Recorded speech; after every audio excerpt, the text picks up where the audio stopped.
This is the perfect RIA, in case you didn't know. Bringing you all the strategies to help your business grow. Are you happy? Are you satisfied? Are you hanging on the edge of your seat? Sit back and listen in while you feel the beat, yeah. Another myth bites the dust. Hey everybody, before we start this episode, a quick shout out to our sponsors. Today's episode is brought to you by The Perfect RIA. As how could it not be brought to you by The Perfect RIA? But if you enjoy these episodes, if you think that Micah and I, or at least Micah, have some great advice to give, head over to our website, theperfectria.com, and download one of our free guides towards making your practice better. So it's not just the things you hear on the podcast, it's the things that you implement. And if you're saying, you know what I'd really like to get in a room with Matt and Micah. I'd really like to ask them my own questions. I'd like to be coached by them. Then send an email to lifestyle@theperfectria.com, and one of our great team members will reach out to you and tell you more about the program. Hello, everyone, and welcome to another episode of the Perfect RIA podcast. I'm your co-host, Matthew Jarvis, and with me today, special guest, John Barron. As some of you may recall, John has been a guest on the show multiple times. He was the first coach that I ever worked with. John and I worked together for several years. And I give John full credit and inspiration for our prospect process that works so effectively. Most importantly, and John, what we're going to talk about today, is this phrase that you use on a regular basis that I use relentlessly, which is, want to help you make an educated and informed decision about our firm. And that really guides our entire prospect process. So John, thank you so much for that and welcome to the show. Yeah, thank you, Matthew. I appreciate it. Thanks for having me. Of course. Well, let's talk about that phrase, right? And again, I use it literally with every client, every prospective client, even with existing clients, right? Hey, I want to help you make an educated and informed decision about my firm. And when you first told it to me, John, I thought maybe this is like some clever marketing terminology, right? Like some clever punchline, but it really became like the entire soul of our prospect process. Great. Well, first off, thanks for listening to me in the first place. And thanks for actually taking what I gave you and turning it into something valuable. No, Matthew, that all came from kind of really looking, kind of examining from an outside view in about how does the ordinary average person go about actually consuming products and services in the marketplace? Yeah. What is the process that they would use if they weren't constrained by having to use the process that was imposed upon them by somebody selling something? Sure. And, if you kind of look and see, and I think this is, if people examine kind of their own particular way of going about things, I think that they'll find there's likely some value or this will resonate, let me put it that way, with kind of the way they do things, which is, if they're being approached to kind of consider something for the first time, well, the first thing I want to know is, how do I decide? How do I determine if this is the right thing for me or not? And the typical person will go through some series of steps, which is designed to do really two things. One is it's designed to give them an education. They don't have to be an expert on what they're shopping for, but they've got to feel like they are informed enough to make it an educated decision. And that's the educated informed. How much education do I need to feel like I can confidently say yes or no in this, and I'm not just being talked into it? Sure, and then the second is, okay, well, what does it take for me to have the time that I need to be able to map what I'm learning onto the values, the circumstances, the things that I'm dealing with in life now that would educate me in, is this the right time to make this decision? Should I pull the trigger now? Does it fit with what's going on in my life and, kind of my set of circumstances? So that's where that came from. John, what's the opposite of that, right? So I love this idea, and we'll talk about that podcast, right? That you've got a super refined process, right? Here are the education points you need to have. We'll talk about specifically with financial planners, but I feel like that's usually absent in the buy. Like maybe subconsciously we're doing as consumers, but I feel like if I go to like the car dealership, right? What's their buying process? Buy today, right? Like if I'm in a Toyota dealership, magically Toyota is the solution to all of my problems, and today is the only day to buy, right? That seems to be like the default, right? And I think as Americans, we're jaded to that. You talk about that a lot. Yeah, and I think people have gotten skeptical over time because they've been talked into things.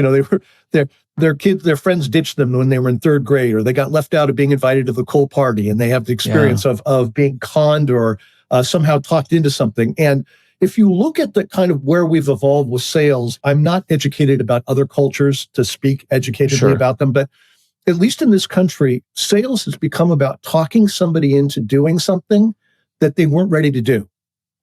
And every effort for most salespeople is really kind of wrapped around that. How do I convince them, persuade them, talk them into this, get them to move before they're ready, which it's an interesting phenomenon. I want to have an ongoing relationship with this person as a consumer of my product or service. And let's start it out as an adversarial process. That just always seemed a little odd to me. Yeah. Especially if you're looking for an ongoing relationship. Yeah. Right. I mean, I guess if you're trying to churn and burn widgets, whatever, but that's not who we're speaking to here. Right. So yeah, if you're going into that, and I think that comes up in the absence of that is consumers, and you and I have talked about this, they're forced to make decisions on a whim, like whose office looks nicer, who had a better haircut. Maybe that's why you and I are so big into the prospect process. Like you and I have the same haircut, that's right? Like, listen, if you're going to make your decision on hairstyle, like I got to reframe this situation. But for advisors, we see like this, well, I'm the most comprehensive. I'm the most bestest. Like, well, it doesn't mean anything to consumers. And, that's right. And so it's like left to a popularity contest, and I'm not going to win that one. Yeah, and you're left with trying to convince someone not only that they should buy from you, but whatever it is about you that you think is valuable or special in the marketplace is something that they ought to value. And for most people, when you present that way in kind of a convincing conversation, they know you have an agenda. They're skeptical of what you're saying. They're scared about getting talked into something or getting steamrolled or, having second thoughts about it afterwards. So they don't have a way to actually assess what you're giving them in the moment. They don't know why they ought to regard that as valuable. Why should that be valuable? Yeah, that's a great point, especially when we're using jargon. If I'm saying, I'm fee only, or I'm a fiduciary, or I'm comprehensive, like what does that mean? And B, why would I care? And I suppose, and you use the example of going to your dentist office, right? If my dentist tells me, hey, I'm X, Y, and Z, and it doesn't mean anything to me, I got nothing to go off of other than maybe who's got the best price, right? That's where fee compression comes in, right? If I have nothing else to compare to, I know price is an item, right? That's the only thing I can understand. That's what I go for. Yeah, and that's really the whole idea behind a prospect process that works is that it takes whatever it is your differentiating value, it puts it front and center, and not just proposes that it ought to be something that people care about, but gives them an education on why does that matter? Why is that valuable? Otherwise, in the absence of the ability to distinguish between providers based upon something that they do that's different, we all become commodities, which means it's price and convenience. Yeah. So, you got those clients that are sniping about your fees all the time or upset that you won't return their phone calls within 10 minutes. That's because what you sold them is a commodity. Yeah, it really is. It really is. Something that I also like when you and I worked on prospect process together is, and I don't like the word preempting concerns. It was really like pre-educating, right? Which is your entire approach. Like this isn't about, to your earlier point, we're not trying to like trick someone into this. We're trying to educate them. And so one of the pieces you helped us design was we found a list of 10 questions you should ask every financial planner. Now, there's a million of these, right? Just Google it. Yeah. And we took from a common person, we added or adjusted a few of the questions. Then we said, hey, great news. For your convenience, we've put our answers to these questions. Now, again, none of the questions that I like to be facetious about, none of these questions ask about hairstyle. Like I'm not going to win that one. I know I keep going back to that, but they're things that work for us. And I also like a tax planning to be one. What will you do to help me make sure I'm not overpaying the IRS and taxes?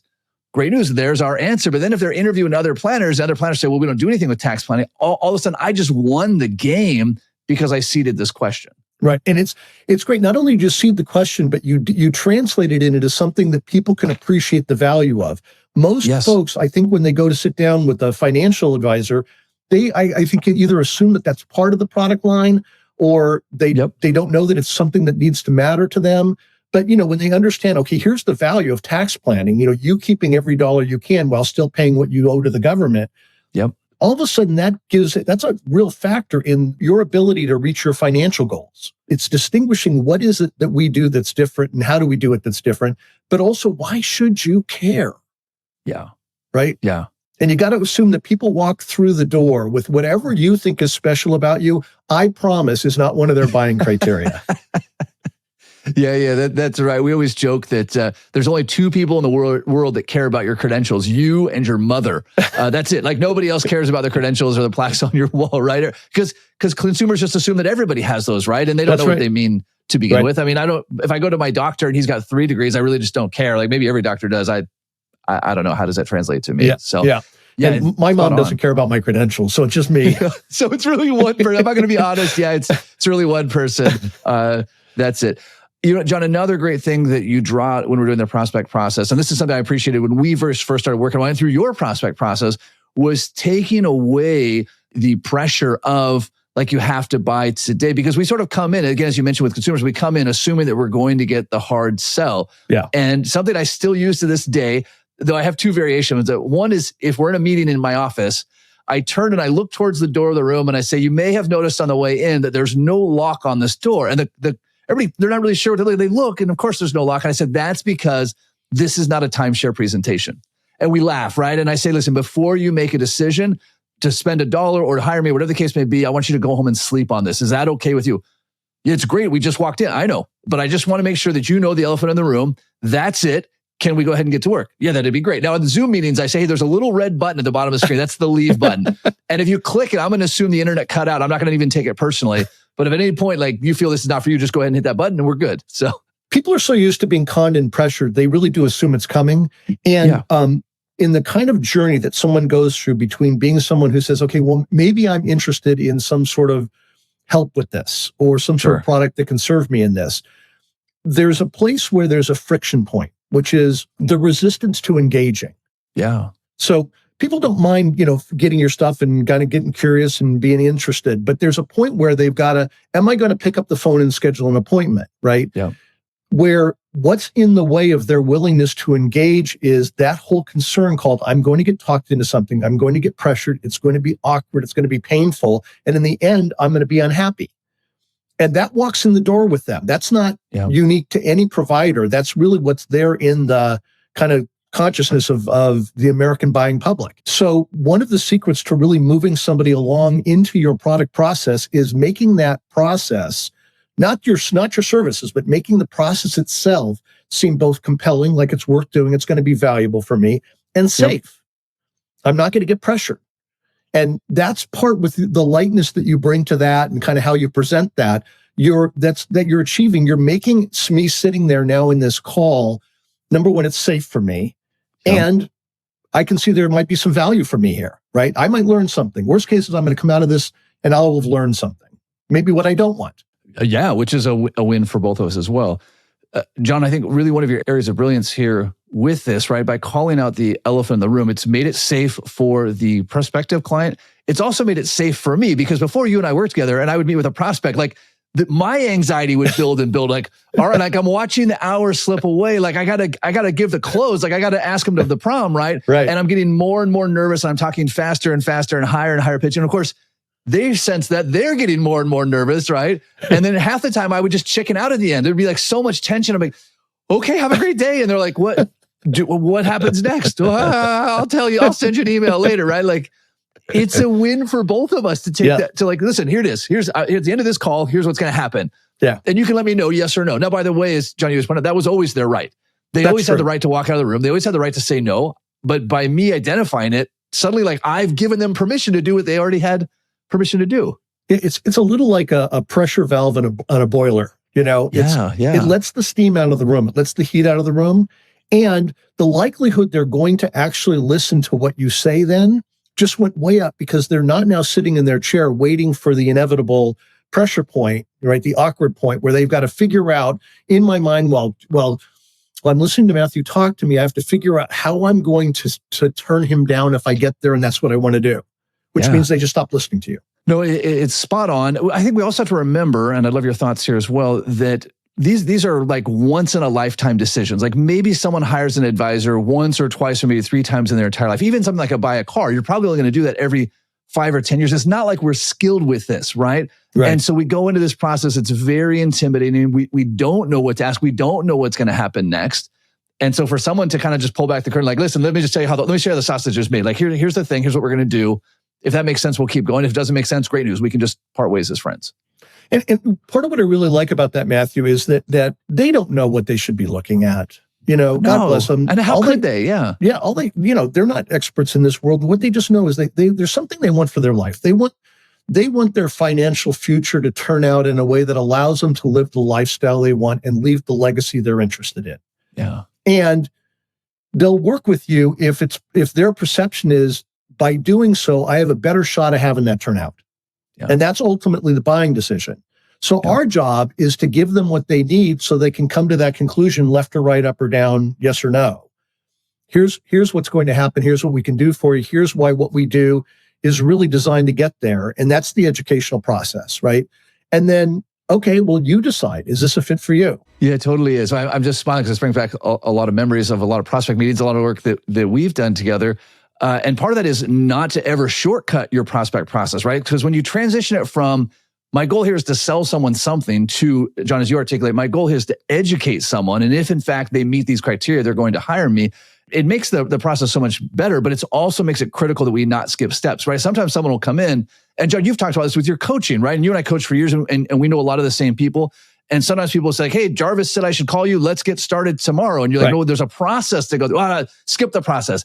But the process isn't about closing them. I mean, that's a nice side effect sometimes. The process is like, I got to make sure you're ready for this. Yeah, and it also gives people, if they actually understand, here's what Matthew does that's unique, or anybody, right? Here's what he's providing me with, and that occurs for me as valuable and worth paying for. Now, I'm assessing your performance against what it was I bought. Yeah. Because I didn't buy that you were charming. I didn't buy that you were smart, although you are charming and smart. What I bought was there's something you're bringing to the table which occurs for me as important for me to get what I want. So it has people be settled, right? It has them not second guess their decision. And it has them be the kind of customer ongoingly that tends to evaluate your performance against what you sold them rather than what they thought they were getting walking in the door. Yeah, and that's a really good point, right? We always talk about like the failure of all relationships is when reality fails to meet expectations, right? And the same is true for professional relationships, right? If somebody comes in and we just buzzed past it, like we don't short cryptocurrencies, right? And they're like, all right, it's time to short cryptocurrencies. Oh, shoot. Or if we're talking about taxes, right? Like, all right, how do I get to zero tax bill? We don't do that here, right? And so you got to set that stage. Same with things like, when are you going to call them back? How do you manage email? When do you meet with people? Like, all of these things are, they're all part of that process. But so, John, we've talked about this kind of on a high level, and you and I could go on this for hours, and we have actually. We've spent years working on this together. For our listeners, right? What are small steps? Like, how do they dip their toe into this, right? So if they're going from the default of, if I got to be honest, somebody's coming in, I'm trying to win them over on charm and good looks, or my 400-page financial plan, or whatever the case may be. Like, what are some of the first steps we can take here? Well, I think the first step, and this is apparently notoriously hard for people. It was hard for me. I think it was hard for you. It's hard for most of the people I talk to. Very few businesses are franchises. In other words, unless you're buying a Pizza Hut, the reason why you went into business is there's something you're interested in providing, either the way you provide it or what you provide, that you perceived a gap in the marketplace, and that you're out to fulfill that. You're out to fill that gap. Identifying what that is. What was it that I saw that I could do differently or better than what was out there? And how do I explain that my business is actually organized to deliver that, right? So the first thing is just getting, what is it that's unique about us? What do we do? It might not be that you're the only person, the one doing it, but you're doing it intentionally, and you're doing it, fill a gap that you perceived in the marketplace. There's something that people deserve, that we think they'd appreciate, that they're not getting and isn't available. Let's provide it. That's number one. The second is, how do you educate your target audience? How do you educate your prospective customer that that's something they ought to care about, right? So you've got to be able to educate them about it in a way that what they come away from is, gosh, boy, the thing that Matthew said about tax planning, boy, I don't know. I don't think I want to work with, I may not want to work with Matthew, but I for sure don't want to work with somebody who doesn't do that. That's now part of my buying criteria. So the second thing is, how do you educate someone in a way that really has them appreciate the value of what you do that's unique? Then the third thing is, how do you conduct that process in a way where you don't put people on the spot, where you actually give them time to kind of work through what they're getting educated about, look and see if this makes sense given the circumstances and the values in their life, so that they can get settled about that that's the right decision. And then if you do that, if you design a process to both educate them and to give them the space to map things onto their values, then you can now make that process safe for them, because you can tell them, here's what's going to happen. We're going to do this. I'm going to educate you about this. You'll come to appreciate this. You'll either think it's the right thing for you or not. In any event, you're not going to get pressured. You're going to get time to think about it, and you're going to come to a conclusion whether this is the right thing for you or not.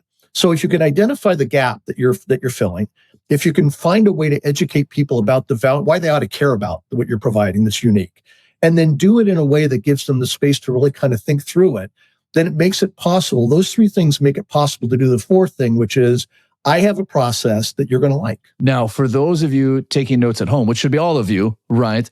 Here's where this task that sounds easy on the surface is going to get incredibly difficult. John, this is an exercise that had me hit my head against the phone on many occasions as we talked, which is anything you wrote down on that process that I can find on every single other financial advisor's website doesn't count, right? So if you say we operate with integrity, unless someone is saying the opposite of that, you lose. It's like saying you have electricity. Like, guess what? In our office at Jarvis Financial, we have electricity.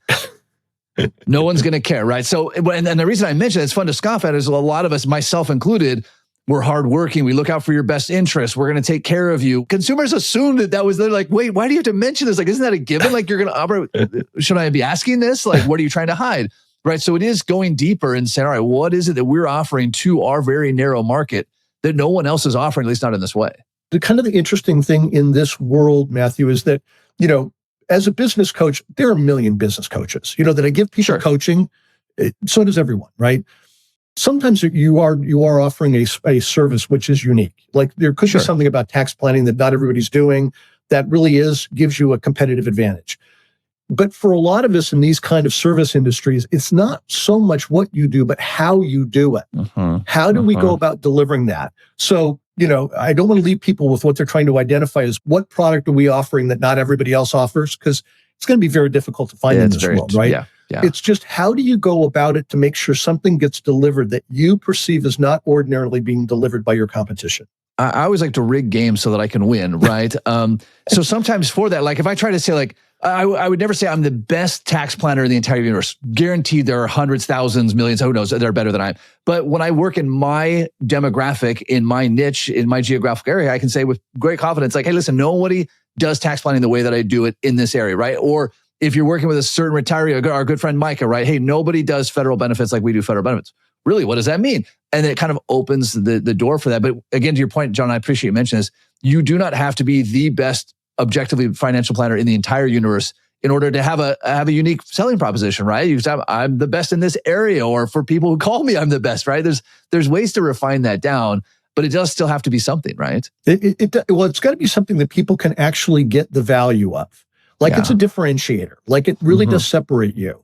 It could be the way you communicate. It could be how you do your surge or client review meetings. It could be how you include family members. So you mentioned it again, people can go back and rewind. They can listen to those 4 steps. And it's really once you've done those 4, then I like to go look and just at one piece at a time. Sometimes it's easy to get stuck and say, hey, I got to draw the whole thing from scratch. That would be nice. If you had time for that, you can hire John and he'll work you through that and it'll be great, right? And you can also, whether you hire John or not, look at one piece at a time. Something, John, that you and I worked on together and I'm a huge advocate for is when you email a prospect telling them, hey, your meeting's on Thursday, that in itself is not value, right? It's like the smallest little bit of value. And you trained me on this, John, is, hey, attached to this email, you will find X. And the reason we included X is Y. Like attaches the 10 questions. And the reason we include that is most people don't know what questions to ask. We wanted to make sure you knew whether you're interviewing us or someone else. Suddenly this email went from the same thing I get from everyone else to, holy smokes, this is like a lot of value. And you're really like laying it out on the table. You're asking for people's time, energy, and attention. You're asking them to invest something in this process. Every step of the process has got to be valuable for them, or they're out. Yeah, or at least they're harder to get in, right? And so then you're victim to, we run into Fisher Investments a lot, being up in the Northwest, right? Phenomenal marketing machine, phenomenal sales machine, buy until you die, right? But if you're coming up against those and you're trying to say like, hey, we have the best shop, like you're going to lose. Because they have these endless resources. They're going to bury you alive. But if you wanted to use hey, listen, the people that work with us don't want to have to call an 800 number and be the 1,000th client for that advisor. Like the kind of people that work with us don't like that. They want to like know us by name and we know them by name. Cool. Because if they say like, actually, I don't care. Great. Then you should call Fisher Investments or Vanguard or whomever. That's right. Like, actually, I'm old fashioned. I want to look somebody in the eyeballs because this is my life savings. Okay, well, you might be in the right place then. That's what we do. And so it doesn't have to be this crazy dramatic thing. Like we're the only ones that know about Bahama Trust or something like that. Right. Yeah. I like to use the example of BMW, the ultimate driving machine. Right? Yeah, sure. Yeah, the folks from Porsche, Maserati, Lamborghini, Ferrari might have something to say about that. But yeah, no kidding. They said it first. Yeah. I love that. John, obviously we could go for hours on this as we have in the past. What are some action items that our listeners can take, right? So everybody listening who's saying, boy, I would really love my prospect process to be more dialed in. What are kind of next steps they could take? So I think it goes back to what we talked about before. It really does make a difference to identify how you're operating in the marketplace that not everybody else is doing. Because in the absence of an ability to distinguish one provider for another, it really does come down to price and convenience. And that they're going to, those people are not going to be happy and they're not going to be good customers. No. Take the time and the trouble to see if you can figure out, and if you look, it's a little bit, on one hand, it's a little bit like looking at the back of your eyeball. It's not easy to do, but nobody's business was put together haphazardly and disorganized. It was all designed to provide something. So if you just kind of step back and go, well, what did we design this to provide? It's probably right there. Yeah. Then figure out, how do we educate people about this in a way that it becomes part of their buying criteria? It seems like something they can't live without. They really do get the value of it. And for those people, now, it's not going to be valuable for everybody, but like you said, Fisher, right? If you want to get married, great. If you want to have actual personal contact, you're going to be better off with us, right? So how do we say it so that it appeals to people for whom that kind of a value would be paramount? And then how do we design this in a way that it's easy and safe for people to engage in, gives them the time they need, and lets them come to their own conclusion? You'll know you've gotten there if you can say to people with a straight face, don't trust us, trust yourself. Boy, that's a good one. Yeah.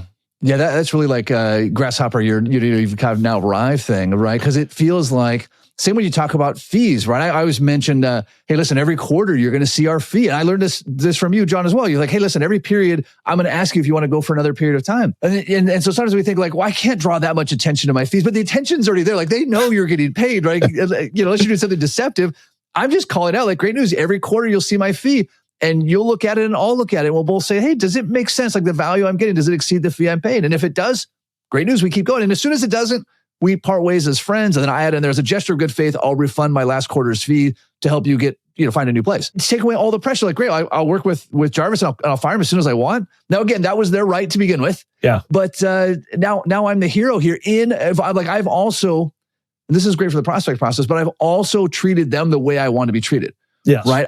I don't want to be stuck in a contract. I don't want to think like, oh, I bought this thing, now I can't get rid of it. No, you have to deliver value constantly. Perfect. That's what I want. Yeah, it's great. And Matthew, what's kind of in the background of what you're talking about in your process is really you're assisting somebody on a journey. You're like a Sherpa or a guide. Yes. This is a person that's trying to figure out what's right for them to do. So you can either try and talk them into that you're the right answer, or what you can do is you can guide them down a pathway where they come to that conclusion on their own.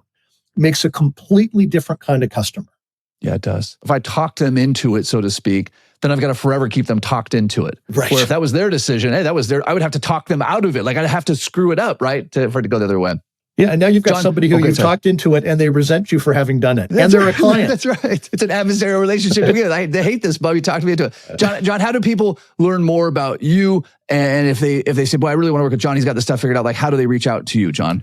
I'm pretty easy to connect with on LinkedIn. Is probably the fastest way. Perfect. I'm there just under my name, John Barron. It's Apollo Coaching and Consulting. And I've also got a website that they can find. And perfect. I'm assuming, Matthew, we can leave them the link in the podcast. Yep, we'll put it all in the show notes. Of course, you can also, I would recommend, go back and listen to the other episodes that John and you and I have done together.